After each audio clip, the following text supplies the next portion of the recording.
Flight Data Technologies is a Canadian Montreal-based company developing and manufacturing avionic safety hardware and software solutions.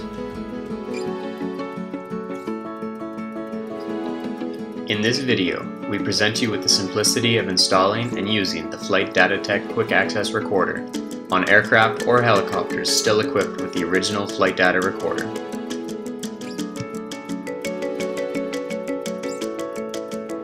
In under a couple minutes, the Quick Access Recorder can be installed on the original flight data recorder, equipping the KA-32 helicopters.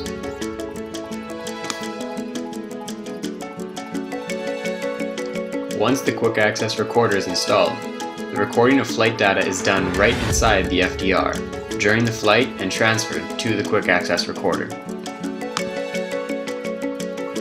As soon as the aircraft lands, the data can be transferred through a secure Wi-Fi protocol to the receiver located close to the aircraft parking space.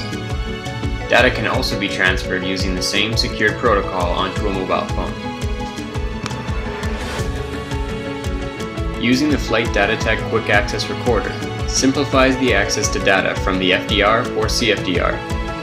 No need for complex access or cables to plug. No risk of losing data or having aircraft or helicopters waiting at the gate by the time data is downloaded.